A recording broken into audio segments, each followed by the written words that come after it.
responsable environnement régional. Et là, dernièrement, j'étais en poste au niveau national pour l'ensemble des activités industrielles et carrières des FageRoute. Donc, j'ai eu l'occasion d'aborder l'ensemble des sujets environnementaux que l'on peut voir aussi bien sur vos chantiers que sur les usines d'enrobés et puis les carrières de la route. Et puis j'ai une formation initiale sur les aspects biodiversité. Et c'est à ce titre-là, tout spécifiquement, que je vais vous parler aujourd'hui avec Hervé pour essayer de vous faire comprendre un petit peu comment on va intégrer cette biodiversité dans vos métiers de tous les jours et de quelle manière vous pouvez activement participer à la préserver, même si de prime abord, ça ne semble pas forcément le premier sujet qui puisse nous concerner. Alors, je vais commencer donc à partager mon écran. Christophe, si ça ne te dérange pas, je vais les dérouler, c'est plus simple. On est sûr que hier, ça a fonctionné et je vais le faire. Donc, je partage mon Ok, écran. Donc, ok. vous allez voir très rapidement arriver ce PowerPoint. Je vais activer le diaporama. Et Laure, tu vas pouvoir me dire si tout va bien. C'est bon? Allez, on est parti. Donc, vous voyez, hein, donc, partie 2 de ces webinaires sur la transition écologique, protéger la biodiversité. Bon, je le redis, hein, pour ceux qui étaient hier, on va aller très vite, vous retrouvez la même slide. On est en fait toujours dans la même logique de l'inscription dans le plan stratégique des FageRoute, hein, donc, qui s'appelle Horizon 2025, que vous avez tous vu au cours soit des conventions régionales, soit des conventions nationales, soit des deux formes de réunion. Donc, je ne reviens pas sur le sujet. Hier, on a beaucoup parlé de cette partie RSE, donc qui est la colonne vertébrale, le système qui regroupe l'ensemble de nos thématiques du plan stratégique.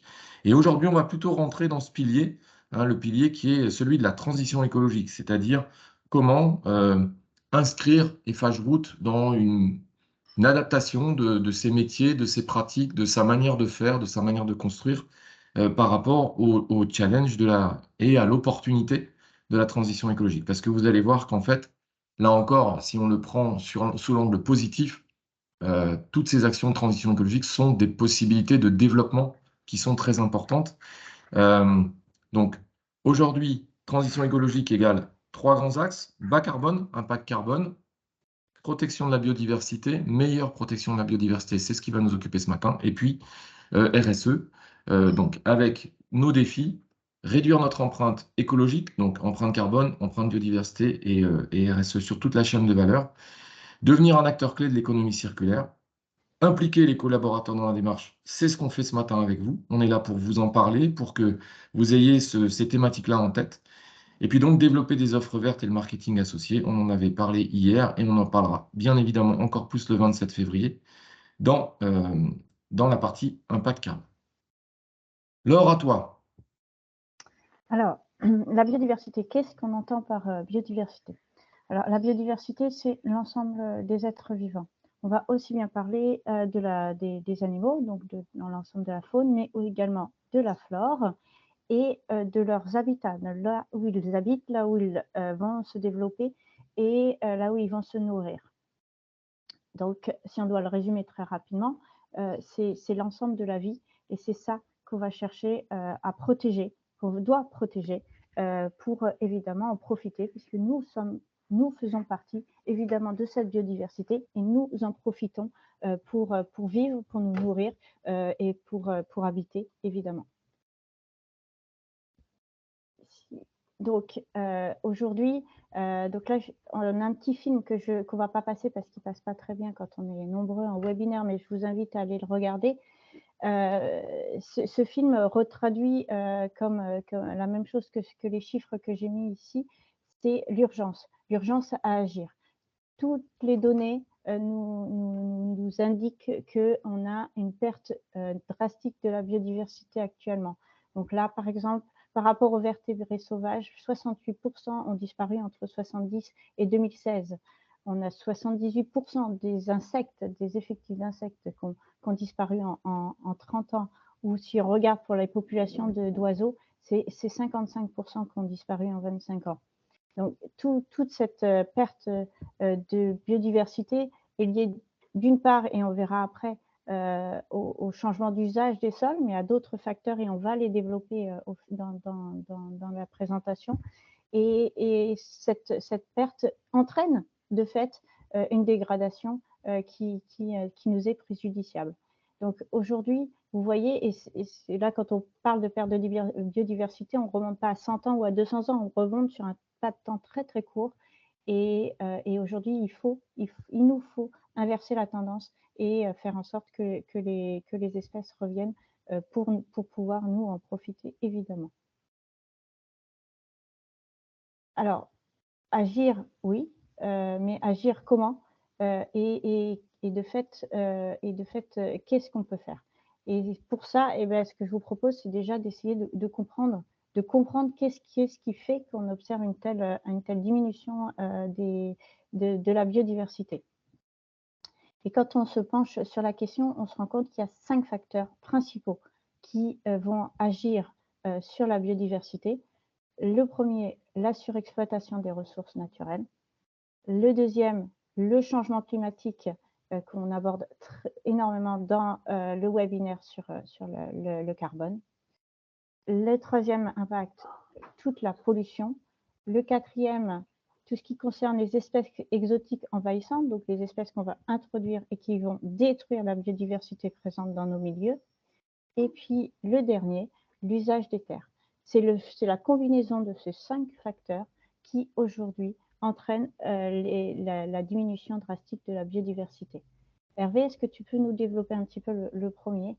Oui, alors en fait, on voit que, enfin, ce qui est à la fois, enfin, le message est assez alarmiste, hein, et c'est vrai ce qui est surtout, on va dire, assez bluffant, c'est la vitesse à laquelle les choses se font. Et en fait, on voit que l'action de l'homme a réellement peut avoir des impacts assez terribles. Ce que vous allez voir aujourd'hui là dans cette partie mer d'Aral. Alors la mer d'Aral, pour ceux qui la situent pas, ça se situe dans les anciennes républiques de l'URSS. Donc c'est au Kazakhstan. C'est une mer qui est une mer intérieure et qui en fait est l'un des exemples malheureusement de ce qui peut se passer du fait de l'action de l'homme.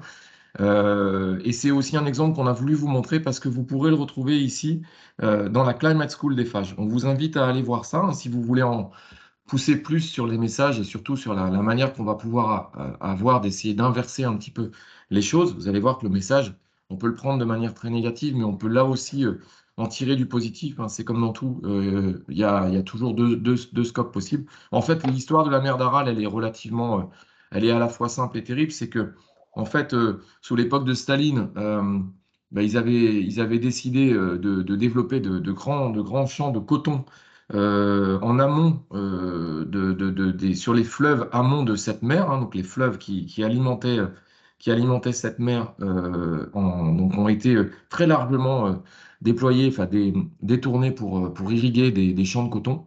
Et ces fleuves étaient des fleuves d'eau douce. Donc petit à petit, le volume d'eau a largement diminué et surtout, c'est la salinité de l'eau qui a augmenté du fait de cet apport en eau douce qui a été supprimé ou en tout cas très largement détruit. Et en fait, ben, on la voit, hein, on voit cette mer qui était une source de richesse très importante. Les gens vivaient au bord de cette mer, pêchaient. Il y avait toute une activité humaine et économique qui se déployait. Et aujourd'hui, on voit que ben, cette mer, elle a quasiment disparu. Elle est en train de mourir. Et en plus, elle laisse des sols salins bourrés de sel sur lesquels il est quasiment impossible de refaire quelque chose. Donc, le système est réversible et c'est ça qui est globalement le message d'espoir. La nature, elle a des capacités de résilience qui sont absolument considérables. Et en fait, aujourd'hui, les autorités locales se rendent compte qu'effectivement, le bouchon a été poussé trop loin. On commence à réirriguer un petit peu, à réalimenter un petit peu ces zones. Elle ne redeviendra pas ce qu'elle était, hein, très vraisemblablement, mais néanmoins, euh, le système peut s'inverser. Donc, l'action de l'homme là-dessus est complètement évidente. C'est l'exemple sur la partie ressources naturelles. Laure, sur les parties changement climatique. Alors, le changement climatique, évidemment, s'il a des conséquences pour nous, il en a aussi pour le milieu dans lequel on vit. La hausse des températures, la sécheresse, l'acidification des océans, la montée des eaux impacte directement les milieux et les animaux et la faune et la flore qui est concernée. Si on reprend les incendies de forêt qui malheureusement ont brûlé pas loin de 66 000 hectares de végétation l'année dernière, ça correspond à peu près à 95 000 terrains de football, pour vous donner un ordre de grandeur. Ça a détruit d'autant évidemment l'ensemble des animaux et des plantes qui y vivaient.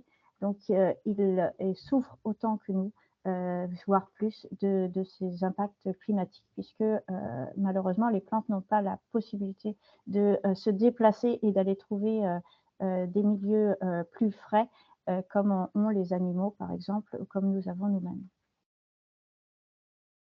Autre impact, la pollution, ça c'est évident et beaucoup plus connu évidemment, la pollution directe et indirecte des milieux aquatiques, mais aussi terrestres, a une destruction directe bien sûr des espèces de faune et de flore qui y vivent. Donc ça, on sait que là-dessus, on peut avoir des actions directes, hein, évidemment, pour essayer de limiter, d'éviter, en étant tout simplement sensibilisé, hein, à ces choses-là.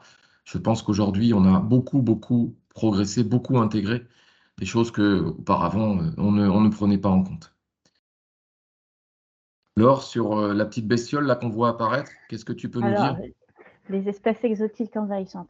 Les espèces exotiques envahissantes, concrètement, ce sont des espèces qui ont profité de l'activité humaine pour se déplacer et aller finalement s'implanter dans des milieux où elles n'ont pas de prédateurs et donc où elles vont se développer au détriment des espèces endémiques présentes. Là, on a montré deux très beaux exemples, et un exemple sur les aspects faune qui est le frelon asiatique qui aujourd'hui détruit les autres espèces de frelons, mais aussi les abeilles. Et un exemple de flore, l'ambroisie, qui va s'implanter dans un milieu et détruire toutes autres espèces aux alentours pour profiter du milieu. Laure, Dernière l'usage des terres, oui. Dernier impact, des très belles photos, et là on voit directement ce qu'on entend par l'usage des terres. Évidemment, l'artificialisation des terres pour raison d'habitation, mais surtout et essentiellement pour raison agricole, aujourd'hui détruit évidemment l'ensemble du milieu et de la biodiversité qui est habitée. Et là, on a un exemple en France, on a 200 à 300 km² de terres naturelles qui ont été artificialisées et principalement de fait pour l'habitat. Alors ça remet effectivement en question les méthodes d'agriculture intensive, tous ces éléments, hein, dont on entend tous parler en ce moment et l'agriculture qui est elle aussi en train d'évoluer pour essayer de revenir dans un système, moins impactant pour tout ce qui l'entoure. Alors moi, voilà, c'est vrai que quand on a préparé le webinaire avec Laure et que Laure, en tant qu'experte, me racontait tout ça, moi honnêtement, j'avais plus qu'une seule envie, c'était d'aller me pendre. Mais en fait, il y a des choses qui sont très positives. C'est incroyable comme la nature est capable de reprendre le dessus, de retrouver en fait sa place. Alors, pour tout autant, effectivement, qu'on n'ait pas été jusqu'au zéro absolu, mais moi, cette diapo, elle me tient particulièrement à cœur parce qu'en fait, ce sont des photos qui ont été prises par rapport à des espèces dont on pensait qu'elles avaient complètement disparu. Et en fait, c'est dans un endroit où on sait que quand l'homme s'efface, alors pour une raison forcée ou pour une raison voulue, eh ben, la nature reprend complètement sa place et elle revient alors qu'on pensait que c'était totalement impossible. Une des plus grandes réserves de biodiversité aujourd'hui connues, c'est Tchernobyl. Tchernobyl en Ukraine, alors ça tombe mal, hein, c'est comme ça, mais Tchernobyl en Ukraine a été évidemment très impacté dans les années 80 du fait de l'accident nucléaire que tout le monde connaît. On pensait que la vie était fichue là-bas. En fait, l'homme n'y va plus parce que les radiations sont trop fortes au sens de ce que l'être humain peut encaisser. Et bizarrement, je ne sais même pas si on sait vraiment l'expliquer, on a vu réapparaître des espèces qu'on pensait complètement disparus, des bisons, des loups, des lynx, des chevaux de Przewalski même, et des oiseaux en grand nombre. Donc la nature, cette résilience, elle est réelle et il faut lui donner en fait la possibilité de s'exprimer pour qu'elle puisse revenir. clairement, donc, l'homme doit vivre au milieu des autres et pas au détriment des autres. Alors l'autre bonne nouvelle, par rapport à ce que tu disais, c'est que l'homme est considéré aujourd'hui au regard de l'environnement comme une espèce ingénieure, hein. Il y a d'autres espèces ingénieures, on peut citer les fourmis, les vers de terre. Et donc, ce qui veut dire que concrètement, une espèce ingénieure, c'est une espèce qui a la capacité à construire et à en faire profiter le milieu. Et là, on a un très bel exemple là d'une construction qu'on a fait pour la biodiversité et qui favorise la biodiversité puisque c'est un récif artificiel et on voit que toute la vie a repris autour de ce récif-là. Donc, on a tout à fait la capacité à rebâtir, à reconstruire les écosystèmes qui nous environnent pour favoriser ce milieu-là et finalement contribuer à notre propre survie, parce que c'est de ça aussi dont il s'agit. Alors, tout ça, c'est bien. C'est des généralités, en fait, hein, sur des choses que vous saviez peut-être déjà, pour lesquelles vous aviez déjà pris conscience.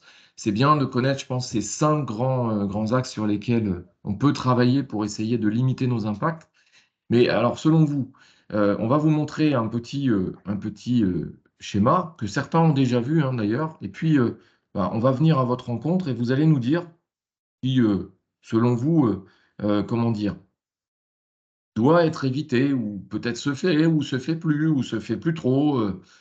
Qu'est-ce qu'on peut faire d'après vous quand on voit ce petit schéma pour protéger la faune et la flore?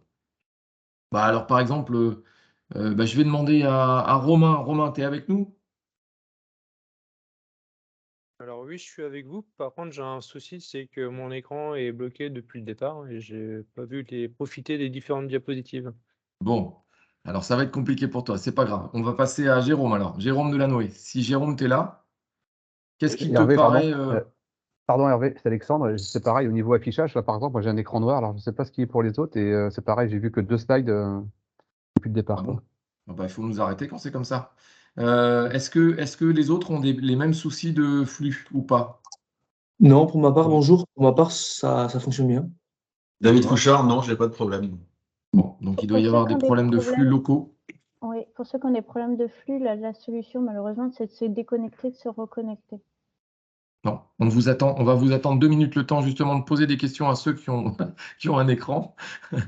Faites-le, Alexandre, fais-le, et puis comme ça, on va passer de toute façon 2 à 3 minutes pour le faire. Romain, tu l'as l'écran ou pas? Tu as pu te reconnecter?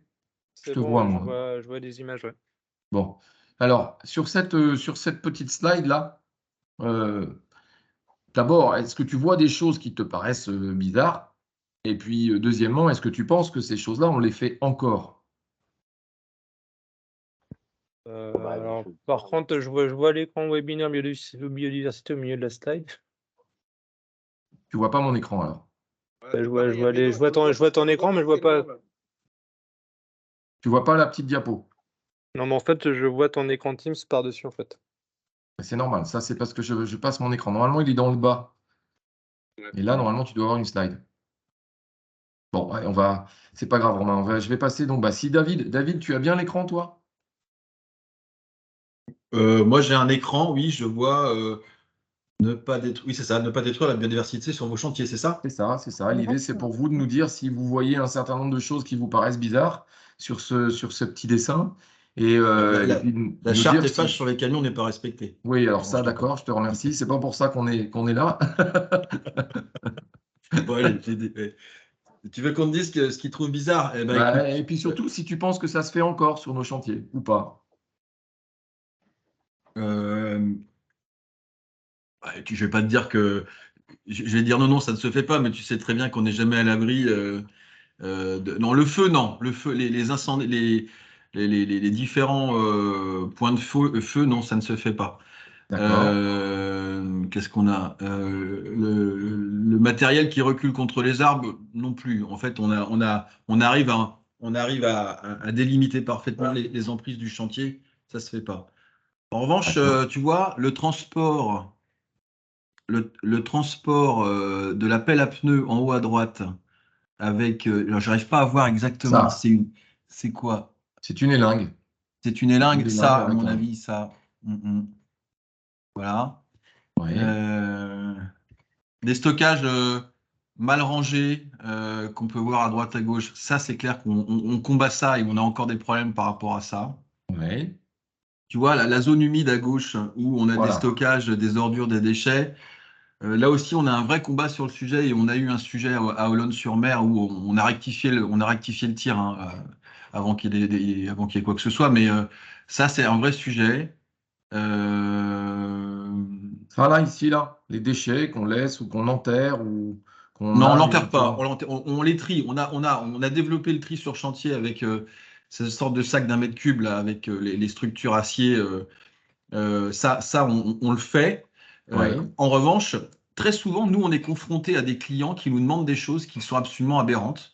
Et D'accord. tu vois, par exemple, des blés remblais, le déblai stocké à proximité de zones humides qui ne sont pas respectées, qui sont soit des zones humides historiques ou des zones humides qui ont été créées, tu sais, par des Mhm. bassins de rétention. Ça, régulièrement, nous, on a des explications et on inscrit sur les comptes rendus de chantier la volonté du client et sur le fait que nous ne sommes pas d'accord. Ou alors la caractérisation de déblais qui peuvent, parce qu'on a découvert une ancienne zone de déchets, ne sont pas des déblais, mais bien des déchets. Ça aussi, on combat ça auprès des clients. Très bien. Bon, donc, effectivement, ce qu'on voit, c'est qu'aujourd'hui, bah, tu l'as dit, hein, David, la quasi-totalité des choses que tu as dit, et si, alors, toujours pareil, sous couvert de de la charte graphique. Mais effectivement, aujourd'hui, le principal, la bonne image qu'on a, et je pense qu'on a largement progressé, mais on a encore des choses qu'on peut sans doute améliorer. Ben voilà, on a ciblé dans les petites bulles que vous voyez là les principales choses qu'on doit systématiquement vérifier, respecter. Donc, bien sûr, tu l'as dit, la préservation des cours d'eau de toute pollution. On l'a dit hier dans le RSE, il y a une logique non pas seulement de droit à alerter ou à dire ce que vous nous faites faire, c'est pas bien, mais c'est un devoir d'alerter. C'est-à-dire que si on voit qu'on nous fait faire des bêtises, si on voit qu'on va se mettre en situation d'aller potentiellement polluer un cours d'eau, c'est notre devoir de dire, attendez, ça, je peux pas faire. Ça, je peux pas faire parce que je vais me mettre en infraction par rapport à la loi. Et Laure va vous expliquer Alors, après ce que ça veut dire. si je peux me permettre, nous, on a été confrontés vendredi soir à ça. On a une casse Ouais. réseau d'assainissement où on a déversé un réseau d'assainissement en surverse de façon importante parce qu'on a eu une casse réseau d'un réseau très vieillissant de la part du client. Ouais. Et voilà, donc on a réparé immédiatement, hein, on a été confronté, on a mis des bassins tampons, on a appelé des hydrocureuses, on a fait en sorte de préserver au mieux. Bon, la DDTM est prévenue, etc. Mais très souvent, je te dis, on est confronté à une problématique chez notre client, soit de vétusté des réseaux. Et quand tu interviens, bah, tu n'es pas à l'abri que ça devienne de plus en plus important. Mais l'objectif derrière est d'avoir tout le système pour pouvoir préserver au mieux la zone Exactement. humide, quoi, le Exactement. cours Être d'eau. capable de réagir, être capable de sortir des kits anti-pollution et autres, donc, dont on pense hein, qu'ils sont effectivement parfaitement à niveau dans toutes les équipes et que toutes les équipes savent s'en servir. C'est la raison du je sensibilise régulièrement les équipes. Donc, avoir typiquement des essais, exactement comme on fait des exercices anti-incendie, on peut avoir des exercices anti-pollution, être sûr que nos équipes sauront réagir le moment venu si jamais il se passe quelque chose. La notion des emprises de chantier, tu l'as très bien dit. Aujourd'hui, je pense qu'aujourd'hui, on a beaucoup progressé. On ne fonctionne plus comme ça pouvait se faire il y a 10, 15 ou 20 ans. Les choses aujourd'hui sont beaucoup plus balisées, beaucoup mieux définies qu'auparavant. Euh, cette notion de brûler, enterrer les déchets, c'est des choses que je pense on voit beaucoup moins aussi sur les chantiers. La notion d'enterrement civil, les plus anciens savent que c'est quand même quelque chose qui se faisait facilement. J'ose espérer qu'aujourd'hui, ça a complètement disparu. C'est bien par la sensibilisation des équipes qu'on arrivera également à le faire disparaître complètement. Et puis enfin, donc, les notions de respecter les espèces protégées, les signaler si on en trouve, et de ne pas décaper la terre végétale en dehors des emprises, même si ça facilite notre travail, même si on va pouvoir aller potentiellement stocker des matériaux, garer des engins, on doit rester dans les emprises du chantier, tout simplement parce que tout ce qu'on va décaper, c'est de la vie qu'il y a derrière. Hein. La terre végétale, c'est typiquement l'endroit où il y a la vie. En dessous, on commence à passer dans le minéral. Laure, est-ce que tu peux nous expliquer, en dehors des belles phrases et des beaux sentiments que tout ça, ça génère, quel est le risque pour un conducteur de travaux, pour un chef de chantier de chez nous, s'il se met en infraction pénale par rapport à cette préservation de la biodiversité? Donc comme tu l'as dit, en fait, la destruction de milieux et la destruction d'espèces ou la pollution de l'eau, ça relève du pénal. Donc à titre évidemment à ce moment-là personnel. Donc vous pouvez encourir pour l'entreprise jusqu'à 75 000 € d'amende, mais le pénal c'est pour vous, hein, c'est jusqu'à 2 ans d'emprisonnement. Donc là c'est un cas de pollution des eaux, mais ça peut aussi être pour destruction d'espèces. Il faut savoir qu'on trouve malheureusement de plus en plus d'exemples d'entreprises du BTP autres que Eiffage, mais aussi chez Eiffage, qui sont poursuivis, voire condamnés pour de la destruction d'espèces ou de la pollution de cours d'eau. Alors, sachant qu'en plus, tout ça, vous avez sans doute vu hein, qu'il y a une police de l'environnement ou une gendarmerie de l'environnement qui va se renforcer très fortement dans les prochains mois, prochaines semaines, la période qui va nous occuper prochainement. Et donc, très clairement, ce sont des sujets où, voilà, si les choses sont bien faites, on pourra les valoriser. Si par contre elles sont mal faites, bah, potentiellement, il y a un véritable risque pour la personne concernée, mais également pour l'image globale de l'entreprise. On rejoint exactement ce qu'on se disait hier sur la RSE et sur les logiques de valeur, en fait, hein, de valeur portée par le groupe et par l'image. Alors, qu'est-ce qu'on va pouvoir faire, Laure, si on veut mieux protéger la biodiversité dans nos activités de tous les jours? Donc en fait, on vous propose d'agir en 3 temps, un peu comme on a vu sur le sujet carbone, comme vous verrez sur le sujet carbone. Mais donc la première partie, c'est celle qu'on vient de développer, c'est le respect déjà de la biodiversité sur les chantiers, sur nos sites, avec la prévention des pollutions, des respects d'espèces. Donc ça, c'est la première point, c'est le respecter déjà ce que vous avez, votre milieu dans lequel vous intervenez ou dans lequel vous travaillez. Le premier gros levier, c'est celui qu'on vient de voir. Le deuxième est levier extrêmement important et dans lequel on va pouvoir vraiment avoir une action, c'est réduire tous ces facteurs de pression, tous ceux qu'on vous a présentés au début du webinaire. C'est réduire ces facteurs de pression de manière à ce que les milieux puissent reprendre leurs droits, on va dire ça. Et comment on peut réduire ces facteurs de pression? On peut les réduire par le recyclage, la diminution des consommations de matière, d'énergie.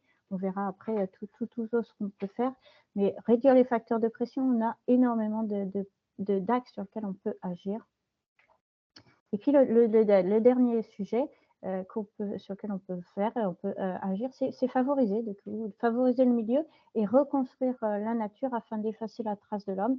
C'est le sujet du génie écologique, c'est le sujet de la désartificialisation. Et là, on peut avoir une action sur ce sujet-là.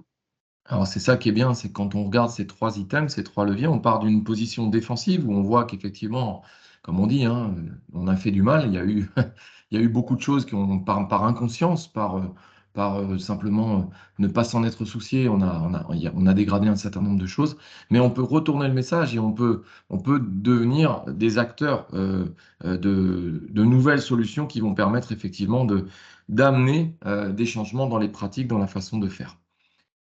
Sur la réduction des pressions, Laure, qu'est-ce que tu peux nous dire sur ce qu'on peut faire là-dedans, dans la réduction Alors, des pressions?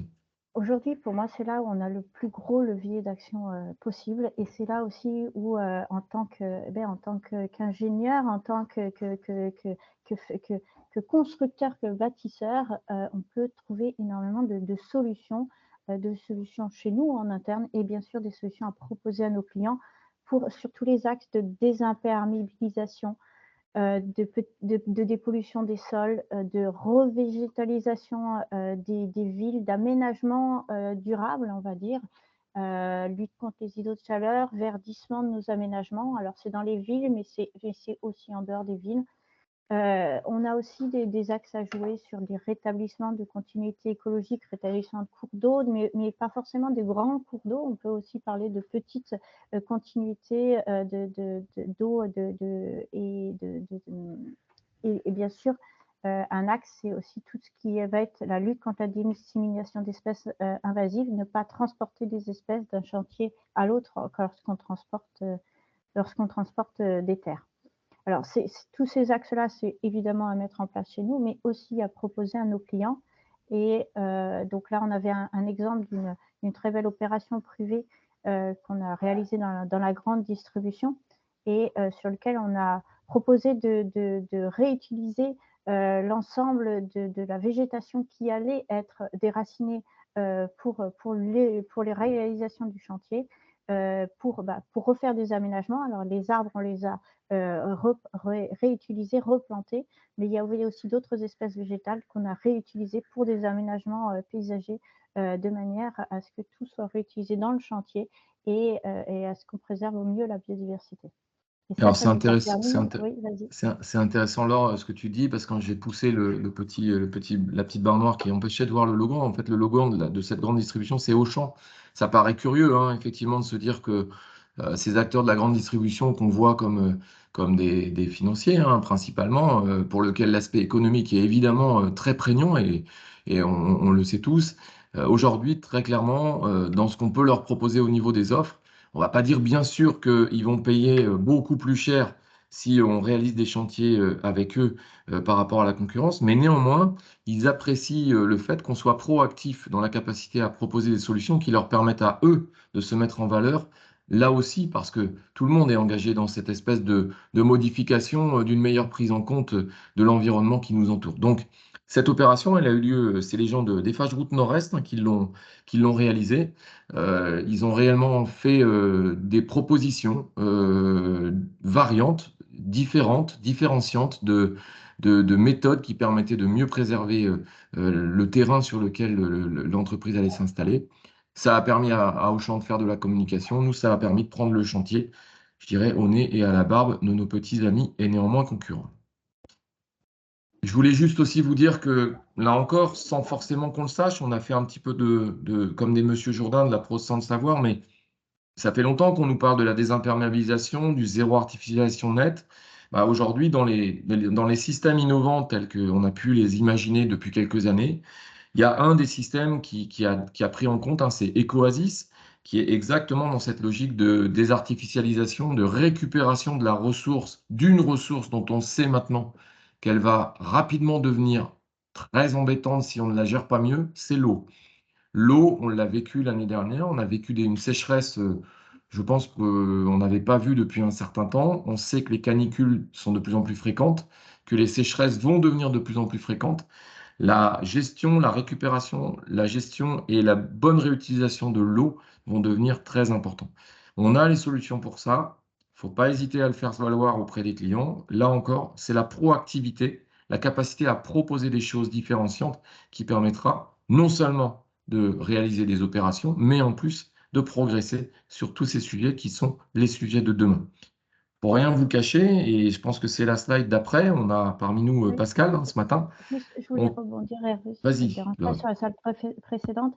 Je voulais vous dire quand même, parce que j'ai eu l'occasion de rencontrer certains clients, la France a mis en place une politique de zéro artificialisation nette, et la zéro artificialisation nette, excusez-moi, ça ne touche pas que les grandes villes, ça touche l'ensemble du territoire. Et aujourd'hui, ils sont à l'écoute, ils sont en recherche de solutions d'aménagement qui permettent de répondre à cette zéro artificialisation nette, excusez-moi. Et là, je pense qu'on est à même de leur proposer des choses et d'amener des solutions différenciantes sur ces sujets-là.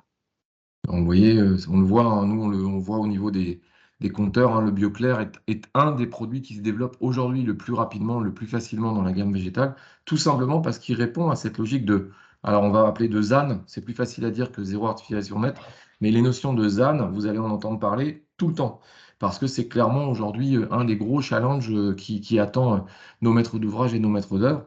On va travailler de plus en plus sur des systèmes déjà construits, hein, des friches dans lesquelles les notions d'économie circulaire, de récupération de matériaux, de tout ce qu'on a vu déjà hier vont se mettre en place. Alors effectivement, on a aussi ce marché qu'on est en train de prospecter, hein. On a Pascal avec nous là aujourd'hui.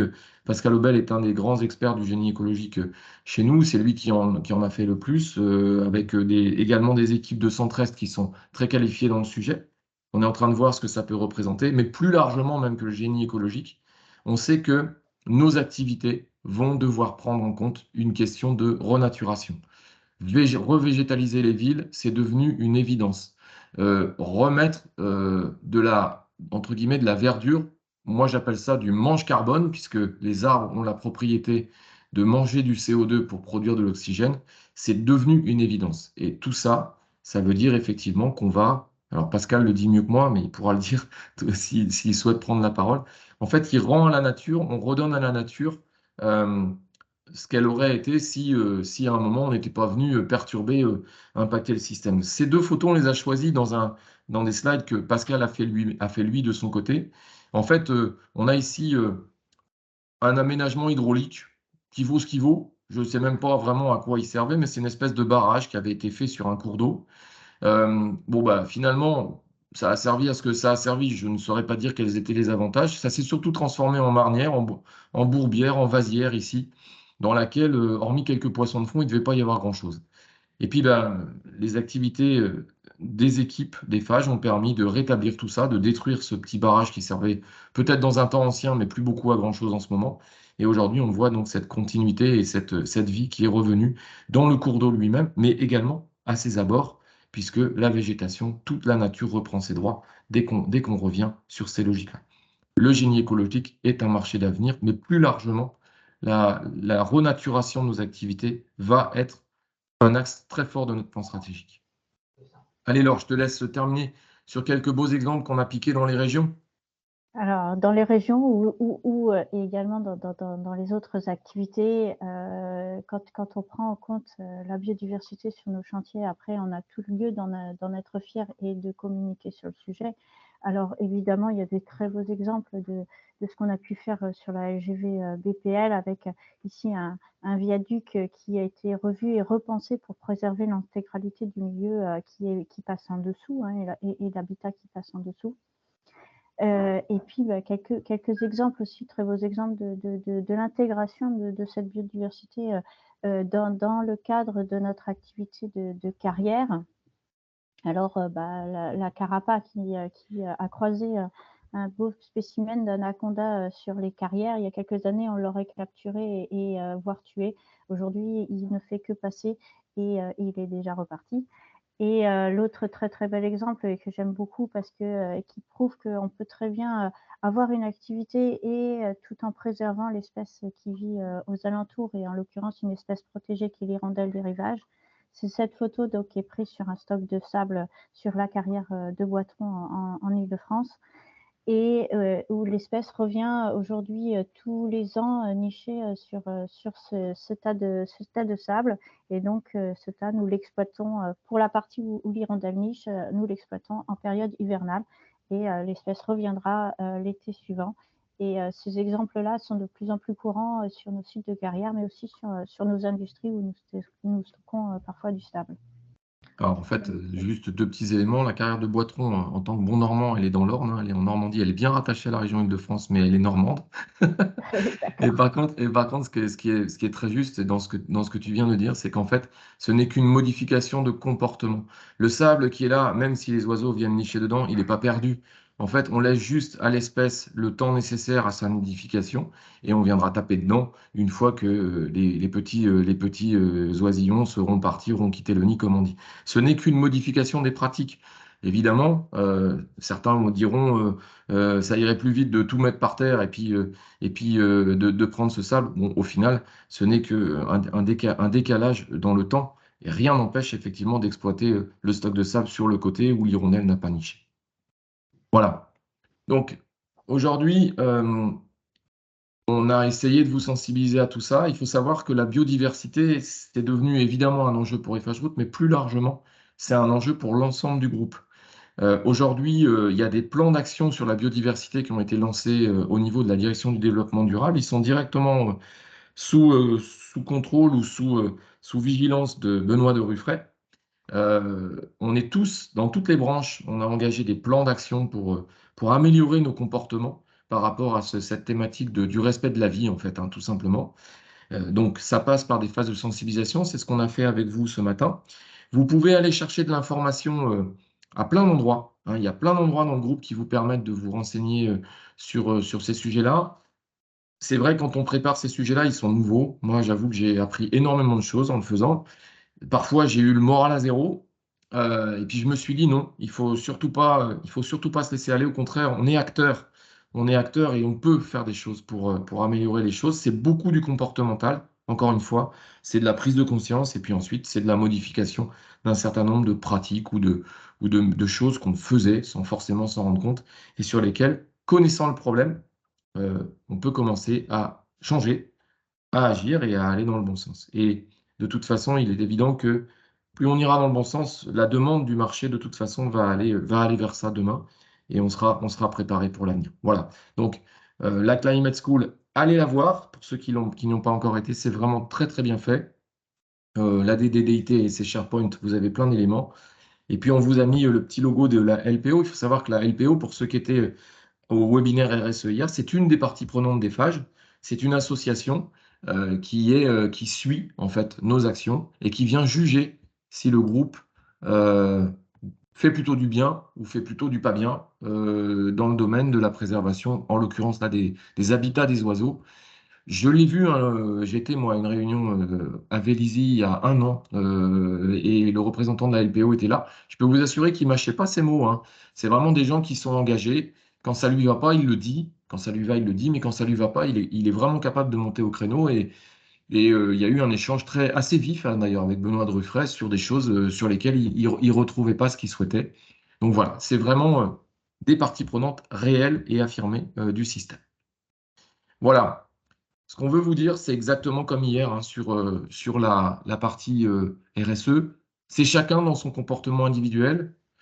C'est le comportement individuel de chacun qui fait le comportement collectif. Et c'est le comportement collectif qui fait globalement l'orientation de l'entreprise. Donc, à nous d'anticiper les risques, de respecter le milieu, d'être conscient des choses qu'on fait, tout simplement, de mieux prévenir les pollutions. On le sait, hein, on a beaucoup progressé là-dedans, hein. Moi, j'ai commencé il y a quand même assez longtemps et je ne vois plus des choses que je voyais, dont j'avoue qu'elles ne me choquaient pas d'ailleurs forcément. Quand on apprend comme ça, on fait. Et après, une fois qu'on est conscient des choses, effectivement, on change. On change et on se dit, tiens, si j'avais su, j'aurais fait avant. Je reviens sur cette notion de droit et de devoir d'alerte. Ne faites pas des choses quand vous savez qu'elles ne sont pas bien, parce que tout simplement, vous vous mettez en risque, tout simplement. Et donc demain, l'idée, c'est vraiment de faire de ce qu'on pourrait penser être des contraintes, la ZAN, zéro artificialisation nette, la désimperméabilisation, ce sont effectivement, au regard de ce qu'on fait aujourd'hui, des contraintes, mais à nous de les tourner en opportunités, à nous d'en faire des possibilités, de nouvelles propositions pour que nos clients accompagnent le changement, accompagnent le mouvement et que globalement, tout le monde en sorte gagnant. Voilà. Je vais arrêter le partage et comme hier, on va être à votre disposition maintenant. Alors pour ceux, j'espère, qui ont pu voir l'écran, est-ce que vous êtes tous avec nous toujours? Alors remettez les caméras pour ceux qui peuvent. Oui. Oui. Et on est là. Ok, je vois Pascal, je vois Stéphane. Bonjour Stéphane, je ne t'avais pas salué ce matin. Bonjour Hervé. Ça va? Oui, ça va toi aussi. Je vois Jérôme qui est revenu, Alexandre aussi. Joël, bonjour Joël, ça va? Ça va. Bonjour. Ça fait plaisir de te voir Joël. Toujours, ça fait toujours plaisir de te voir. Olivier que je revois depuis vendredi.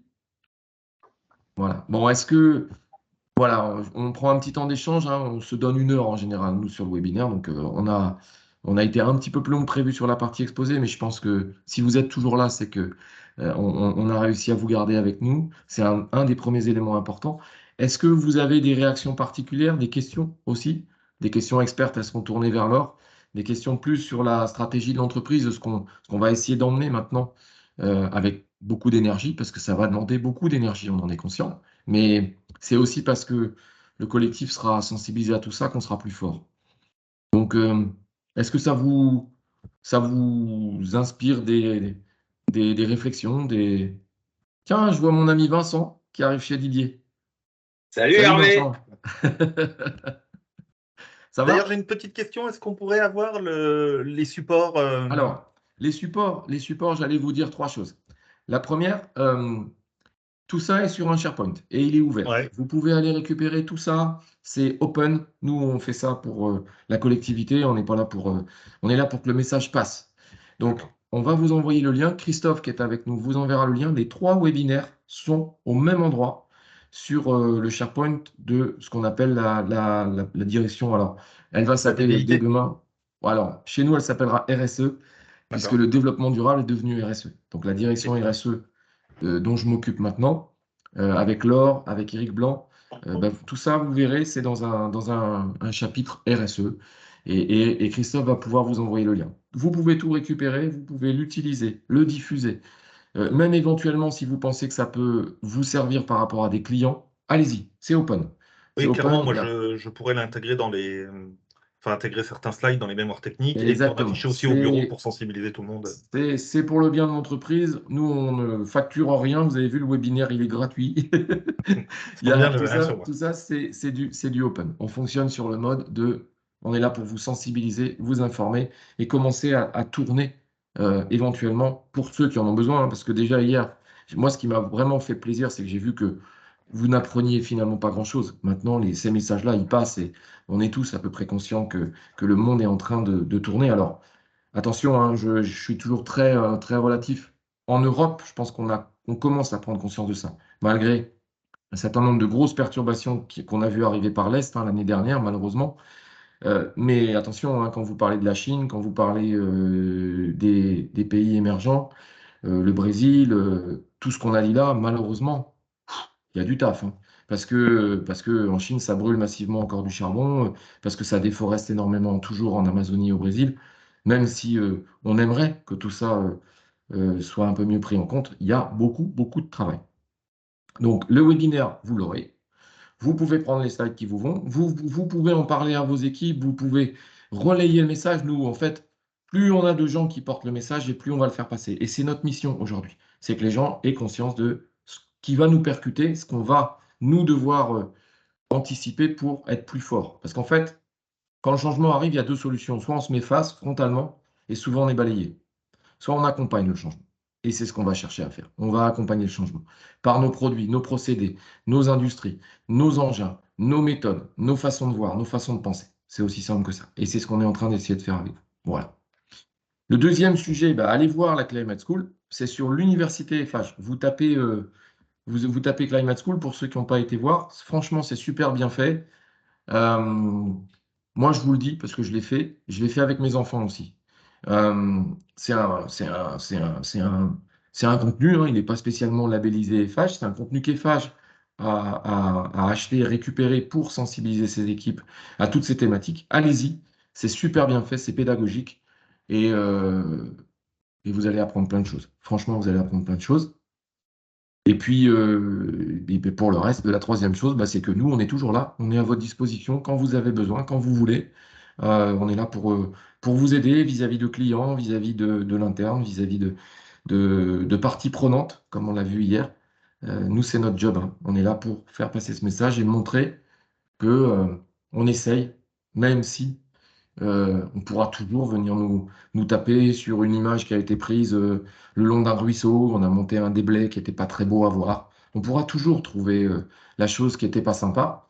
Mais le fond, il est là, je pense. On a compris qu'il faut qu'on tourne, il faut qu'on prenne le virage et qu'on le prenne le mieux possible. Donc Didier, on va t'envoyer le lien. Ça marche, merci. Et vous l'aurez tous, d'ailleurs.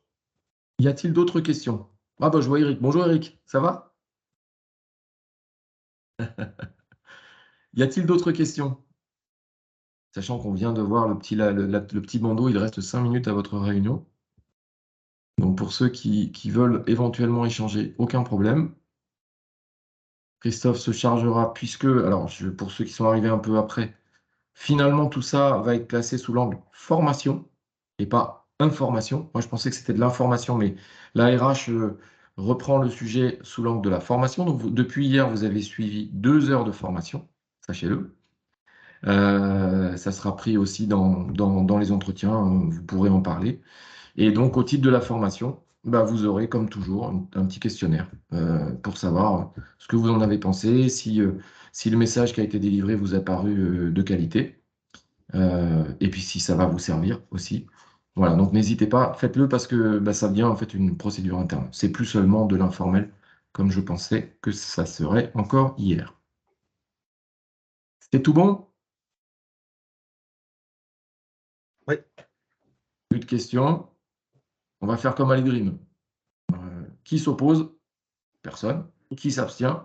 Personne. Donc tout le monde pense qu'on peut se laisser et se souhaiter une très bonne journée. Merci à tous pour votre attention. À très bientôt. Au plaisir de vous revoir sur le terrain, dans vos agences, partout. Partout où il y a Bonne journée. besoin, on sera là Bonne journée à tous. et on va aider à le faire. Merci, bonne journée. Bonne journée à tous. Merci Laure, à tous. Christophe, vous restez avec moi, on se débriefe. D'accord. Merci à tous. Et merci pour les petits pouces.